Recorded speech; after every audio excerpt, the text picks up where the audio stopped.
I used to get up between 3 and 5 a.m. And as a matter of fact, the vast majority of my book, The Art of Being Human, was written during that time. Um, my morning routine was what allowed that to happen. For years, I got up during that time. And um, it it served me extremely well. Yes, it was extremely hard, but it served me so well, and it allowed me to get a lot done. And that's an understatement. But that said, my morning routine right now is feeling pretty stagnant because I've kept it for so long. It's no longer serving me right now, and I'm finding I need to breathe new life into it and reinvent some stuff. So I figured I'd take you along with me and show you a bit of my process, and we could just do that together today.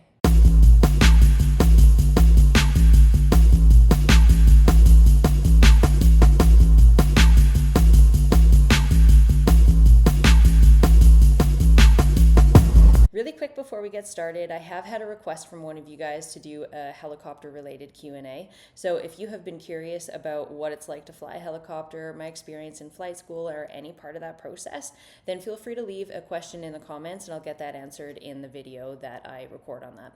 First things first, grab some paper and a pen. I am a huge fan of doing it the old way as opposed to having everything digital. It's up to you, but I would highly encourage you to do paper because it just hits different and it resonates with the brain different.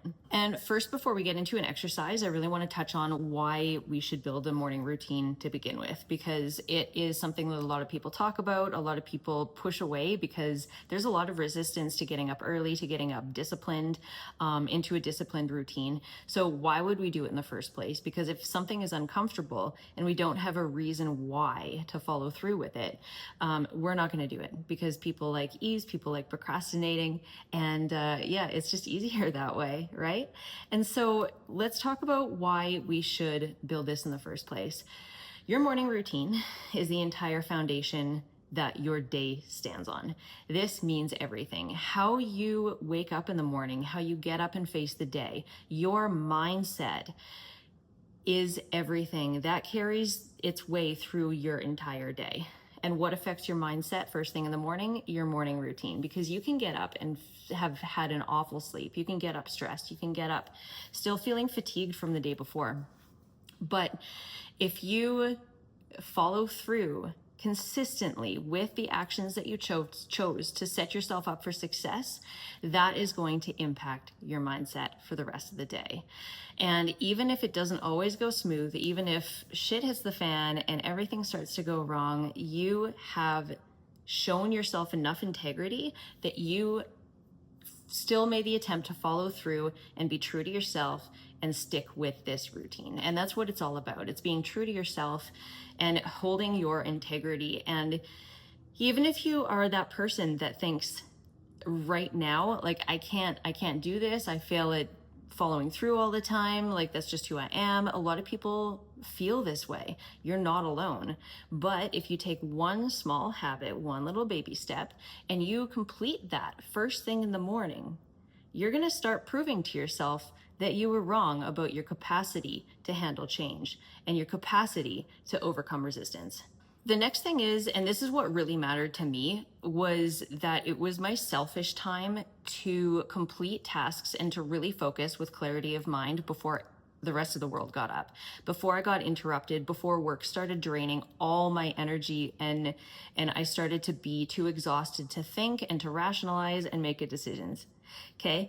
Doing things at the end of the day is not the same as doing things first thing when you're out of bed. Right? Grab a coffee and sit down. And if you are truly, like, in the best way, selfish with your time, your creative energy starts to flow and you can get a lot of ideas this way and a lot of clarity where once the day takes off, you won't be able to find that anymore because things become convoluted for one, but also it starts to become a lot easier to make excuses for yourself to not follow through on these things.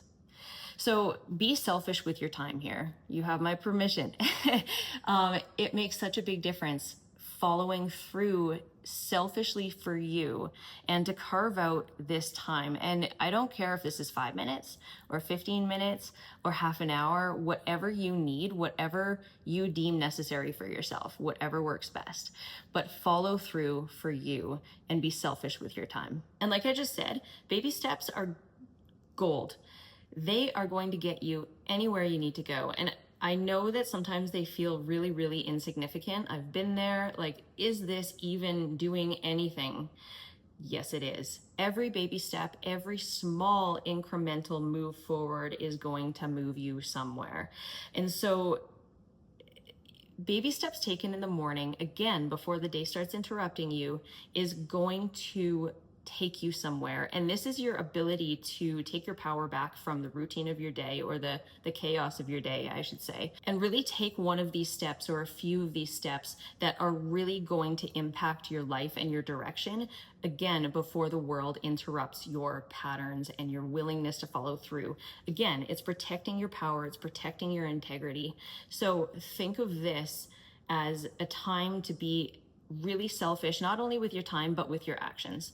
Your baby steps, your tiniest little steps forward, make a massive difference in the long run when you follow through consistently. I just realized I've got shit all over my shirt. I have no idea what that even is. If that's food, maybe it's food. We're gonna pretend that's just not there because I don't feel like changing right now. The first thing we're gonna do is brain dump.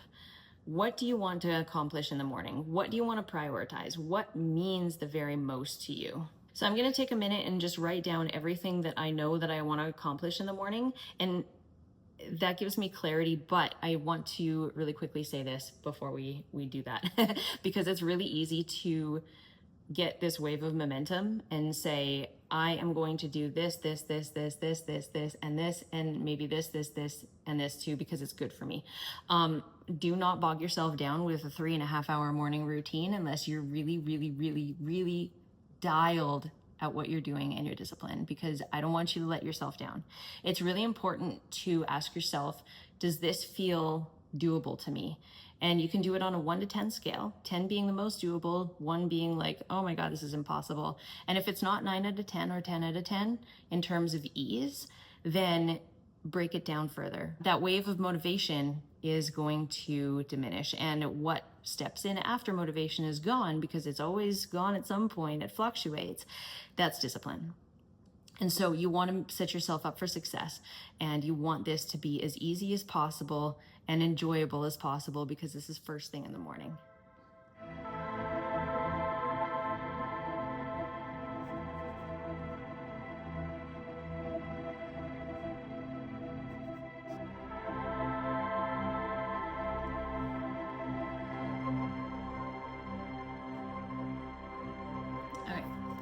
What I have for mine.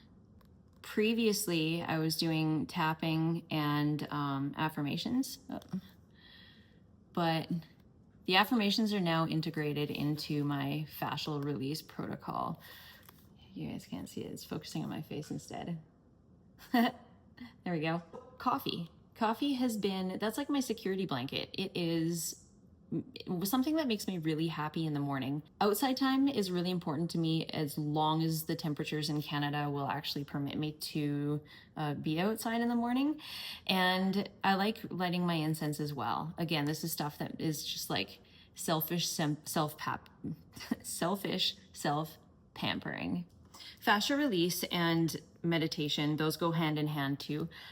Fascia release is something that I'm starting because a lot of my injuries have just been like, they've been hard to shake, in that I'll get like 90% of the way there, and then there's still some stuff, some patterns that are being held in my body that should be gone by now, but they're not. And so I've been really focusing on learning that aspect of things, and that aspect of recovery, and really tuning into my body to see if I can get it to that next level of health, because that's really, really important to me. Because if I'm not feeling physically good, like the body impacts the mind in a big, big way, and the mind impacts the body too. And so that connection is what I am really researching right now from the fascial release perspective. So that and meditation do go hand in hand. You see that I've linked them here.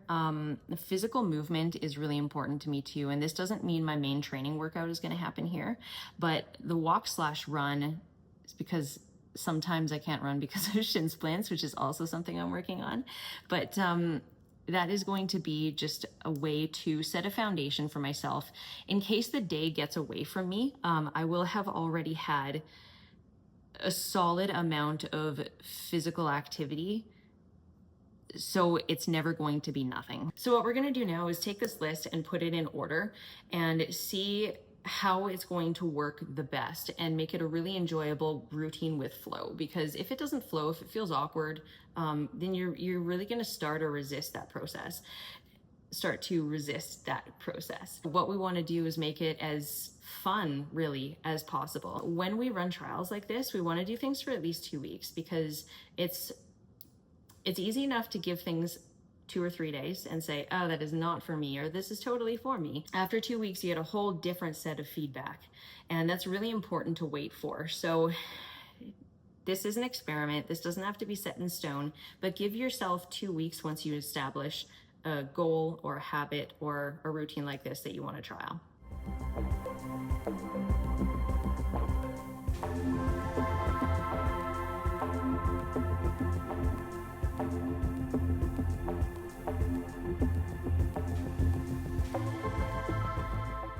A little scribbly.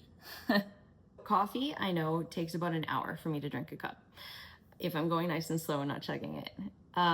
So that's going to be a perfect time for me to go straight outside, connect with nature in the outside and the outdoors, get some fresh air, get some sun, depending on what time we start this. I'm going to couple my coffee with a motivational audio, and then I'm going to go into fascia release and my breath work. Breath work and affirmations go with the fascial release protocol that I'm following. And if you guys are interested in that, I can let you know what I'm doing later in a different video, but I'm not going to get into that right now. From there, when the fascial release protocol is finished, I go straight into a meditation, because with the breath work, affirmations, emotional release, there's a lot going on for me. And so to go straight into a meditation feels awesome.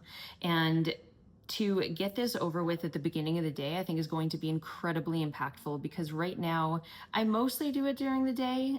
More in the morning, but sometimes it's been later in the day, and just to have it set as a part of my morning routine is going to be incredibly beneficial. So I'm going to dial it back into the morning consistently. After that, I found that physical movement has been amazing for integrating the changes I've been making emotionally, and it's like some of these releases have been really, really big.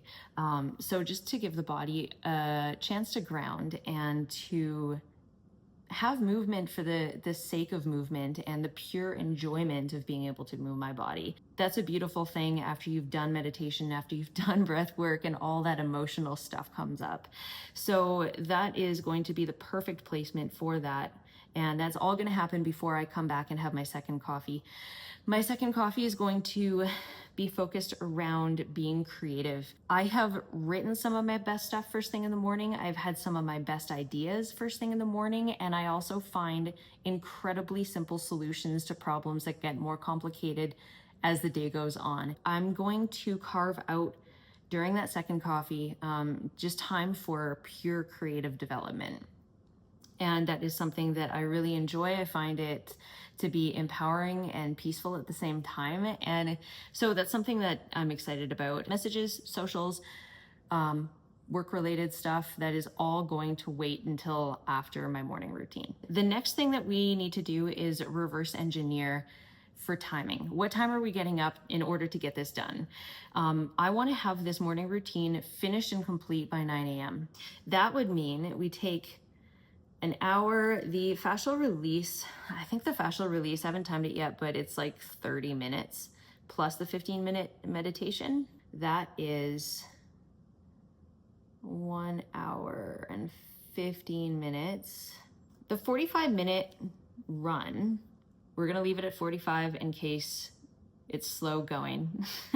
So that's gonna be, it's gonna be 2 hours.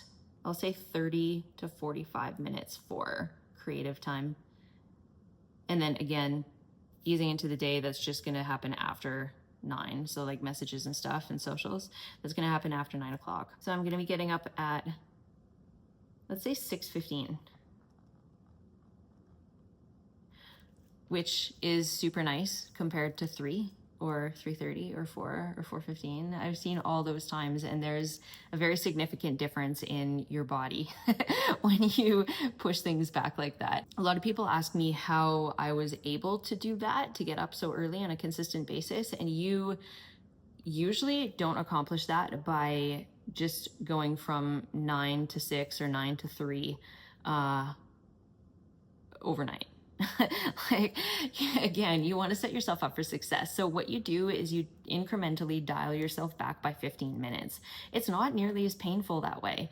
And yeah, it's, again, it gives your body a chance to adjust, because it doesn't have to be that painful. When it's that painful, you're going to be more resistant to the process.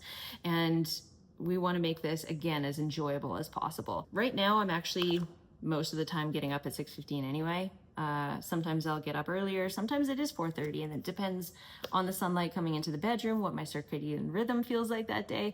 And yeah, so it's not a stretch here. So I'm going to start this tomorrow and see how it goes. We're going to give this a 2-week trial, and I think it's going to feel really great. This is far different from what I had before. It is definitely more applicable to the way I want to live right now and my current schedule. So I'm going to give this a shot, and we're going to get all that feedback and tweak if needed in 2 weeks. Now, the last thing we're going to do is enter our morning routine into the reminders app. This is what works best for me because I really enjoy checking things off a to-do list. I will go to great lengths to get something off of a list or to put a check mark beside it. So I am going to add all of these into the morning section of my list. All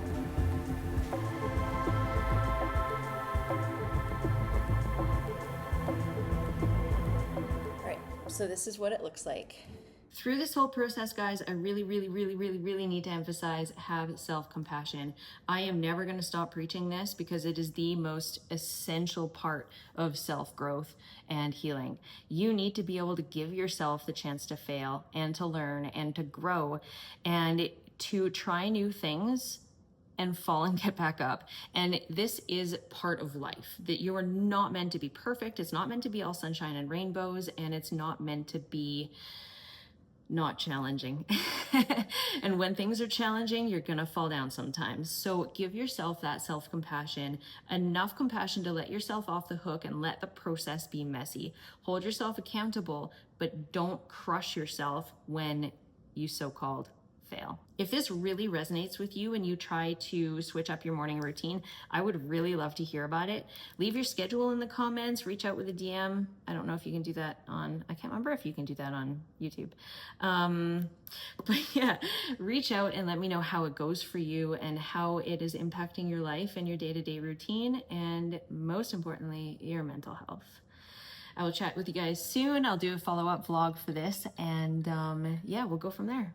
Ciao.